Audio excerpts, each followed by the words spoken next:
자, 우리가 믿는 하나님은 온 세상 모든 생명을 창조하신 창조주 하나님이십니다. 그리고 오늘 우리가 이렇게 예배를 드리고 있는데 우리의 예배를 받으시는 그 대상이신 하나님은 참으로 좋으신 하나님이시다라고 우리가 성경을 통해서 우리가 하나님을 알 수 있습니다. 참으로 좋으신 하나님이다라고 말씀하는 그 이유는 두려움에 떨고 있는 자들에게 하나님은 두려워하지 말라라고 말씀하십니다. 그리고 근심하는 자에게는 근심하지 말라 그렇게 말씀하십니다. 또 홀로 무거운 짐을 지고 살아가는 사람에게 그 짐을 여호와께 다 맡기라라고 하나님께서 말씀하십니다. 또 우리의 삶이 앞의 일을 전혀 알 수 없는, 그래서 미지의 세계라고밖에 표현할 수밖에 없는 우리들에게 너의 모든 행사를 맡기라, 너에게 관련된 그런 모든 일들을 다 하나님께 맡기라 라고 말씀하시는 참으로 좋으신 하나님을 우리가 이렇게 예배를 하고 있는 것입니다. 우리가 우리의 삶에서 염려하고 근심하고 두려워하는 그 이유는 우리 인생의 근본적인 문제에서 해결을 얻지 못했기 때문에 그렇습니다. 이 땅을 살아가는 모든 삶에는 고통이 있습니다. 그 고통이 계속되면 결국 질병이 되어지고 그 질병이 곧 죽음의 그림자가 되어서 죽음 앞에 서게 만드는 것입니다. 이처럼 모든 사람은 죽음의 문제를 피할 수가 없는 것이죠. 죽음 앞에서 스스로를 구원해낼 수 있는 사람은 이 땅에 아무도 없습니다. 팀 켈러 목사님의 자신의 책인 죽음에 관하여라는 책에서 이 목사님께서 이렇게 말씀을 했습니다. 사랑하는 이의 죽음 앞에서 성경은 소망 없는 다른 이와 같이 슬퍼하지 않아야 한다라고 말한다. 이것은 이중부정이므로 실제로는 소망을 품고 슬퍼하라는 말이다. 우리의 철천지 원수인 죽음 앞에 극도의 균형이 필요하다는 것이다. 우리에게 있어서 철천지 원수라고 할 수 있는 이 죽음 앞에서 극도의 균형을 가져야 된다. 슬퍼하지만 소망을 가져라. 이 상당히 모순적인 표현으로 이 땅의 크리스천들을 격려하고 위로하고 있는 이 팀 켈러 목사님의 말을 우리가 볼 수가 있습니다. 어떻게 이런 모순적인 소망을 품을 수가 있을까요? 우리가 살고 있는 세상 슬픔과 문제가 많지 않습니까? 근데 이런 모순적인 이런 우리의 삶에서 소망을 품는 것이 어떻게 가능할까요? 그것은 우리의 시선이 이 땅에만 머물러 있지 않고 하나님만을 바라볼 때 가능하다라는 사실입니다. 그렇다면 하나님만을 바라본다라고 하는 것이 과연 무엇일까요? 오늘 말씀을 통해 하나님을 바라본다, 하나님께 소망을 둔다는 것이 우리의 삶에 어떤 의미인지를 오늘 말씀을 우리가 함께 나눌 수 있기를 원합니다. 먼저 첫 번째입니다. 소망한다는 것은 하나님만을 집중하는 것입니다. 여러분, 소망이란 무엇입니까? 이 소망이라는 단어의 사전적인 정의를 살펴보면 어떤 일을 바람 또는 그것을 바라는 것이라고 되어 있습니다. 그러니까 무언가를 바라는 것이죠. 우리가 오늘 하나님을 예배하기 위해서 예배당으로 나와왔습니다. 우리 예배를 받으시기에 합당하신 그 하나님 앞에 예배를 드리기 위해서 나온 거예요. 그런데 예배를 드리기 위해 나오신 우리 교우들 가운데에는 어떤 바람이 있어서 또 무언가를 바라기 때문에 예배 자리로 나오는 경우가 있습니다. 내 자녀를 위해서, 또 나의 건강을 위해서, 내 가족을 위해서, 또 내 삶과 우리 가정이 지금보다 더 나아지기를 바라는 마음으로 나오신 경우들이 있다는 것이죠. 여기서 조금 더 나아가서 이런 마음도 있을 겁니다. 교회를 위해서, 또 교회에서 이루어진 모든 사역들을 위해서 기도하며 잘 되기를 바라는 것, 바로 모두 다 소망이라고 이야기를 할 수가 있습니다. 그렇다면 이 소망과 정반대의 뜻을 가진 단어가 무엇일까요? 그 단어는 바로 절망입니다. 이 절망의 사전적인 의미는 희망이 완전히 끊어짐 또는 그런 상태라고 되어 있습니다. 그러니까 무언가를 더 이상 바랄 수 없는 모든 상황이 다 단절되어진 그런 상태를 이야기하는 것이 바로 절망이라고 할 수가 있는 것이죠. 소망과 절망입니다. 지금 우리는 발리에 살고 있지만 우리나라에서부터 들려오는 여러 소식들을 우리는 뉴스나 또 언론 매체들 통해서 계속해서 듣고 있습니다. 이런 소식들을 접하게 될 때 소망과 절망 사이에서 소망에 더 가까워지십니까? 아니면 그 반대인 절망 쪽에 더 가까워지십니까? 이 소망과 절망 사이에서 소망이 아닌 절망 쪽으로 더 가까이 기울어져 있다면 그 상태를 가리켜서 오늘 본문 5절에서 말씀하는 내 영혼아 내가 어찌하여 낙심하느냐, 바로 낙심이라고 그렇게 표현할 수가 있습니다. 낙심이란 무엇일까요? 떨어질 낙, 마음심, 마음이 떨어지다. 이 사전적인 의미를 살펴보면 바라던 일들이 이루어지지 않아서 마음이 상하다라는 뜻을 가진 단어입니다. 그러니까 절망처럼 완전히 딱 하고 끊어진 게 아닌 거예요. 내가 원하는 일들이 있었고 내가 바라는 일들이 있었지만 그 일들이 잘 되지 않았을 때, 그래서 내 마음이 바닥을 향해서 떨어져서 상하게 된 그 상태를 가리켜서 낙심이라고 그렇게 이야기를 하는 것입니다. 소망한다는 것은 위를 바라보는 것입니다. 앞을 바라보고 앞을 향해 나아가는 것을 뜻합니다. 반대로 낙심, 낭망, 그리고 절망, 이런 단어들은 위를 향하는 게 아니에요. 바닥을 향하고 있습니다. 바닥을 향하다, 바닥을 향해 떨어지다, 완전히 끊어지다. 그래서 우리의 앞날이 마치 모든 연결된 희망들과 뚝 끊어진 것처럼 고립되어져 버린 그런 상태를 뜻하는 단어들입니다.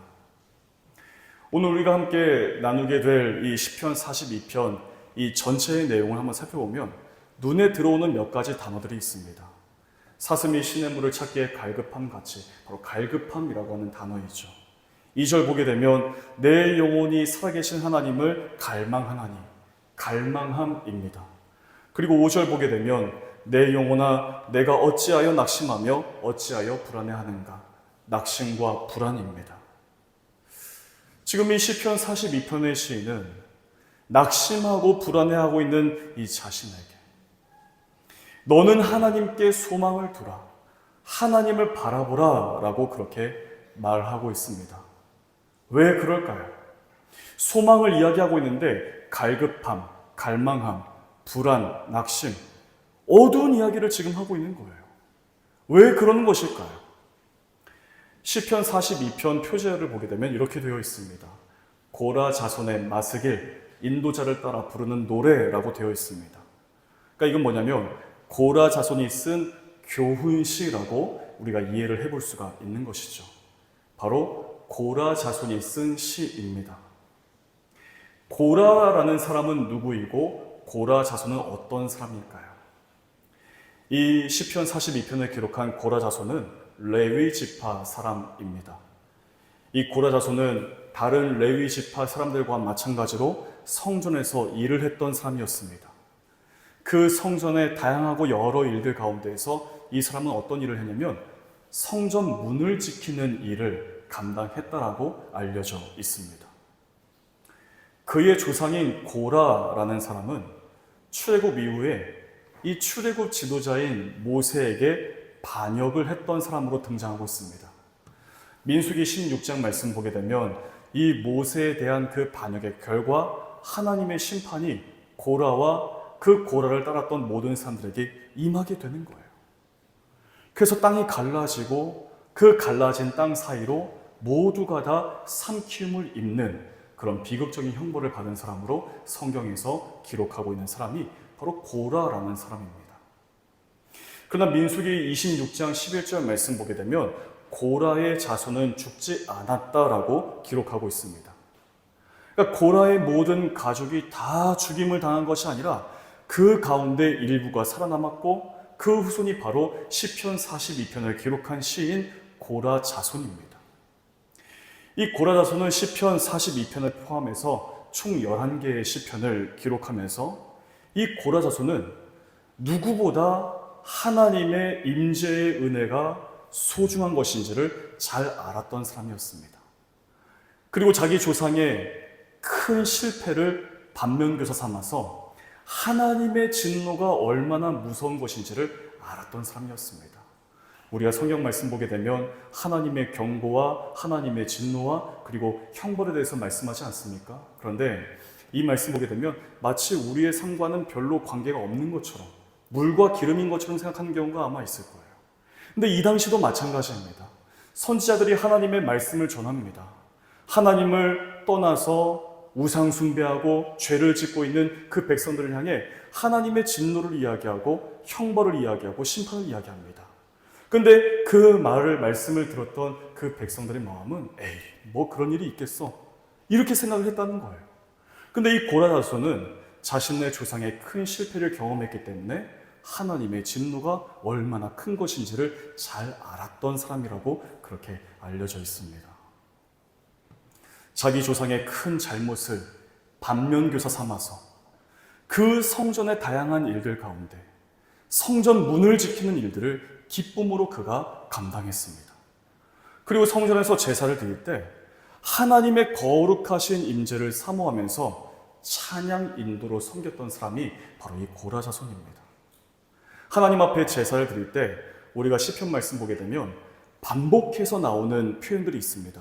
오늘 우리가 보게 되면 너는 하나님께 소망을 두라, 이 말씀이 5절과 11절에 반복되고 있는데 그 말씀을 다 같이 재창할 수 있도록 인도했던 사람이 바로 이 찬양 인도자, 구약시대 때 찬양 인도자, 이 고라 자손이라고 우리가 이해를 해볼 수가 있는 것이죠.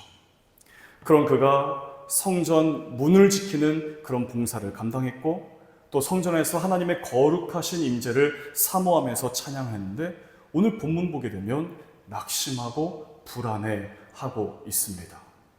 그 이유가 무엇일까요?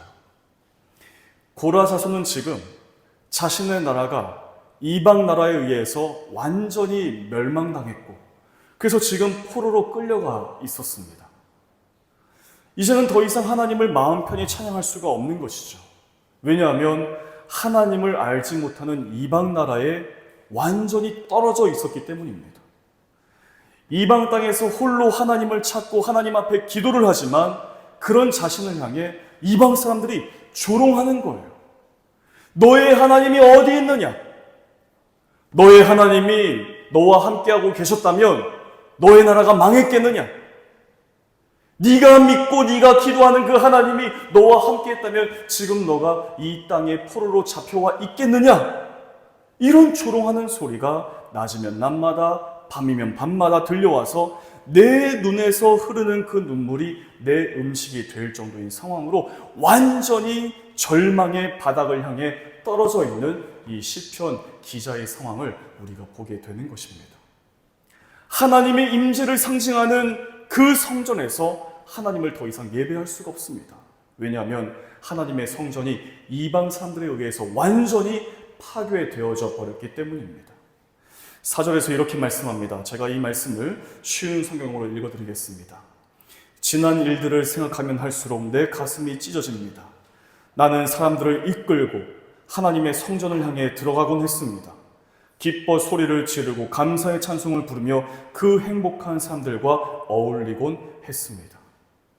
과거에 하나님의 성전에서 그 수많은 하나님의 백성들과 함께 기뻐 소리를 높이며 감사의 찬송을 불렀던 그때를 지금 내가 생각하면 할수록 내 마음이 상한다, 내 가슴이 찢어진다라고 그렇게 표현하고 있는 것이죠. 낙심과 불안한 그 정도가 아니라 어쩌면 모든 그 희망의 단절 상태인 절망의 자리로 떨어져 있는 이 고라 자손의 상황을 우리가 생각해 볼 수가 있습니다. 그러나 이 고라 자손은 자신을 향해 이렇게 외칩니다. 우리 5절 말씀을 다 함께 크게 한번 같이 읽겠습니다. 시작. 내 영혼아, 내가 어찌하여 낙심하며 어찌하여 내 속에서 불안해하는가? 너는 하나님께 소망을 두라. 그가 나타나 도우심으로 말미암아 내가 여전히 찬송하리로다. 아멘. 너는 하나님께 소망을 두라. 모든 현실이 절망적이고 희망이 다 끊어진 것 같아도 너는 하나님께 소망을 두라. 하나님만 바라보라. 자기 영혼을 향해 말하면서 신앙으로 더욱 다짐하고 있는 모습을 보게 됩니다. 내 주변, 내 귓가로 들려오는 그 수많은 소리들에 집중하지 말고 오롯이 하나님만을 집중하라고 스스로에게 말하고 있는 고라 자손입니다. 사랑하는 성도 여러분, 우리가 살아가는 이 세상, 우리가 우리의 눈으로 바라보는 우리의 사회, 우리가 우리의 삶으로 느끼는 이 현실은 매우 냉혹할 정도로 차갑고 앞이 보이지 않을 정도로 어둡고 더 잘 될 수 있을 거야 라고 외쳐봐도 그 말이 공허하게 메아리로만 들려 돌아올 뿐일 만큼 희망을 가지기가 매우 어려운 삶이 바로 우리가 살고 있는 현실적인 삶이다라는 사실입니다. 그래서 낙심하기가 매우 쉽고 불안해하기가 매우 쉬운 것이죠. 그러나 지금 이 고라 자손이 처해 있는 이 현실은 우리가 감히 상상하기 어려울 만큼 매우 어려운 상황이었다는 사실을 우리가 보게 되는 것이죠. 그런데 이 고라 자손은 너는 하나님께 소망을 두라. 너는 하나님만을 온전히 집중하라라고 신앙을 지켜내기 어려운 현실에서 믿음을 앞세워 스스로에게 다짐하듯 하나님 앞에 간절히 기도를 올려드리고 있는 것입니다. 현실이 냉혹하게 느껴질 때, 앞이 보이지 않을 때, 어디론가 도망치고 싶을 때, 사랑하는 여러분, 우리 자신을 향해, 우리 영혼을 향해 이렇게 말하십시오. 너는 하나님께 소망을 두라. 지금이 바로 하나님을 더욱 집중할 때이다. 이런 다짐하는 말들이 바로 하나님을 향한 기도 제목이 되어서 하나님의 도우심을 은혜로 우리의 삶에서 누리게 될 줄로 믿습니다. 언제나 하나님만을 소망하며 하나님만을 집중하고 하나님께 우리의 모든 것을 맡겨드리는 그 믿음을 가지고 살아가는 우리 모든 교우들 다 되시기를 주의 이름으로 축복합니다. 두 번째로 소망한다는 것은 여전히 하나님을 찬송하는 것입니다. 찬송한다는 것이 무엇일까요? 우리가 오늘도 예배를 시작하면서 경배와 찬양으로 하나님 앞에 찬송을 드리고 또 예배 중간중간에 찬송을 불렀습니다. 그러니까 우리가 잘 알고 익숙해 있는 그런 어떤 음류를 그냥 편안하게 즐기고 또 거기에 나와 있는 가사가 내 마음에 감동이 되기를 바라는 그런 정도의 그 의미가 찬송한다는 것이 아닙니다. 찬송한다는 것은 하나님의 존재를 인정하는 것입니다. 하나님은 하나님이십니다. 하나님은 누군가가 어떤 사람들이 고안해내어서 만들어낸 존재가 아닙니다. 하나님은 하나님이십니다. 하나님이라고 하는 이 존재는 이 세상 어느 것과도 비교할 수 없는 절대 가치, 절대 우위이신 하나님이십니다. 지극히 존귀하신 하나님, 전능하신 하나님, 사랑과 긍휼이신 하나님, 우리가 하나님을 믿음으로 바라보고 하나님을 하나님으로 높여드리는 것, 바로 하나님을 인정해 드리는 것입니다. 그런 하나님께서 우리의 모든 삶을 다스리십니다. 하나님께서 과거로부터 지금까지 내 인생 속에서 행하신 모든 일들을 인정하는 것입니다. 그리고 나의 삶의 진정한 주인이시고 내 삶의 모든 것의 근원이심을 믿는 그 신앙 고백을 드리는 것이 바로 하나님을 하나님으로 인정해 드리는 것, 찬송하는 것이라고 말씀을 드릴 수가 있습니다. 하나님을 인정해 드린다는 것은 우리 자신의 모든 것을 다해 하나님의 뜻을 구하고 하나님의 말씀을 따라 살아가는 것을 내 삶에서 가장 우선순위에 두겠습니다라고 하는 신앙적 결단과 의지라고 이야기할 수 있습니다.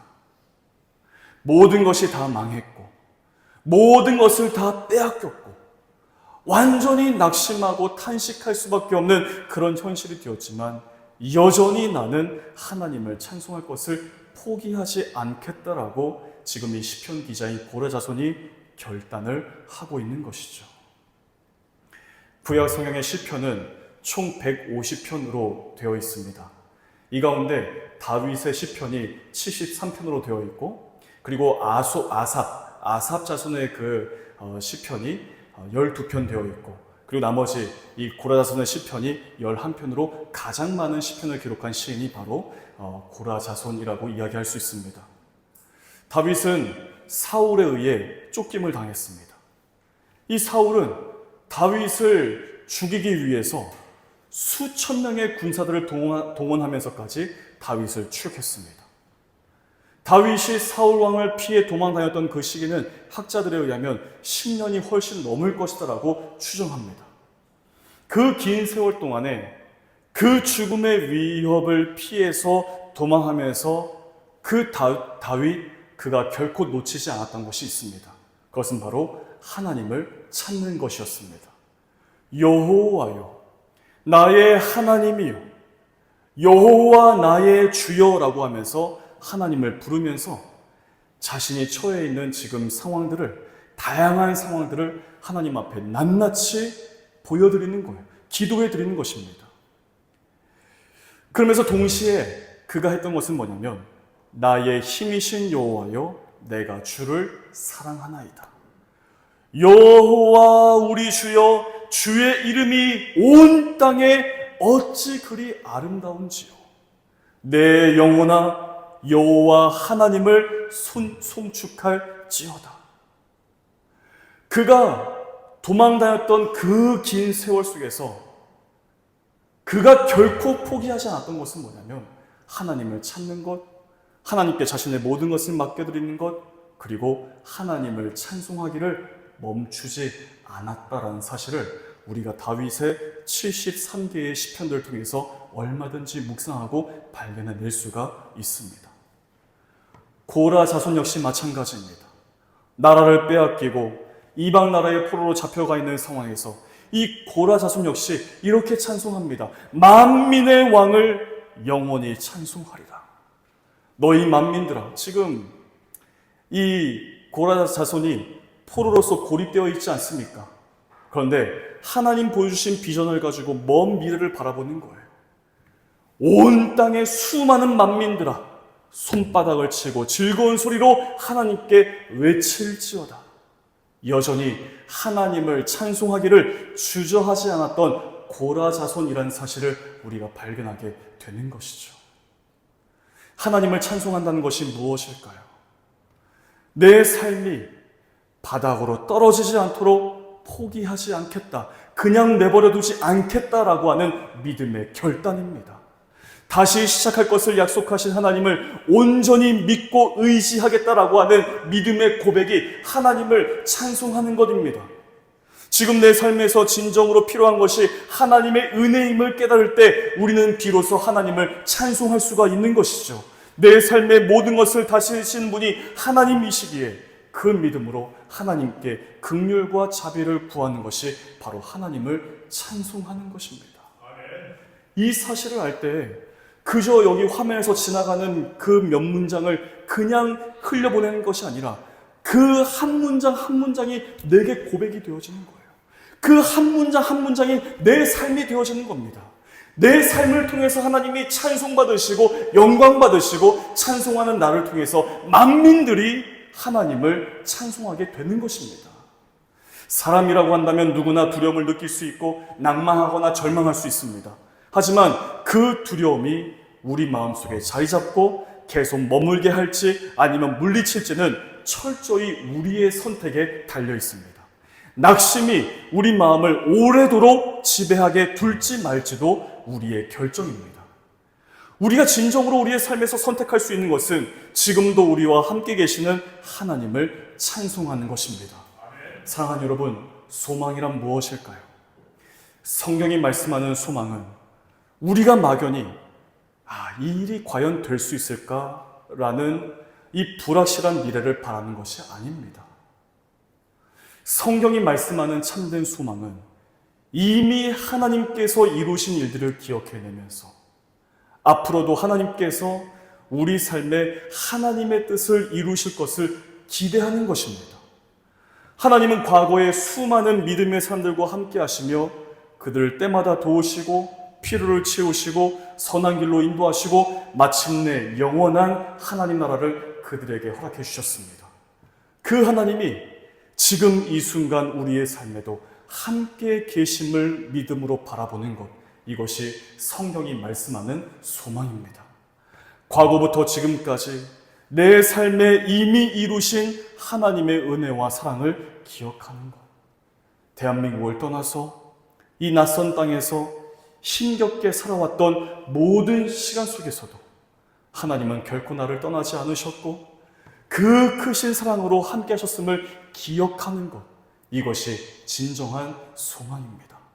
그리고 지금 하나님이 어디에 계시는지 느껴지지 않을 만큼 고통스럽고 지친 이 순간에도 하나님은 여전히 나를 다스리고 계시다는 것을 믿음으로 하나님만을 바라는 것, 바로 이것이 성경이 말씀하는 소망입니다. 사랑하는 성도 여러분, 많은 사람들이 감사할 이유를 찾지 못해 힘들어하지만 우리에게는 감사할 이유가 있습니다. 많은 사람들이 기뻐할 이유를 발견하지 못해서 낙심하지만 우리에게는 기뻐할 이유가 분명히 있습니다.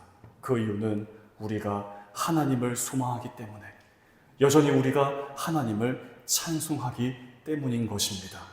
언제나 하나님만을 바라고 언제나 우리의 삶에 함께 하시는 그 하나님을 찬송하며 높여드리며 살아가는 사랑하는 우리 모든 교우들 다 되시기를 우리 주 예수 그리스도 이름으로 간절히 축복합니다.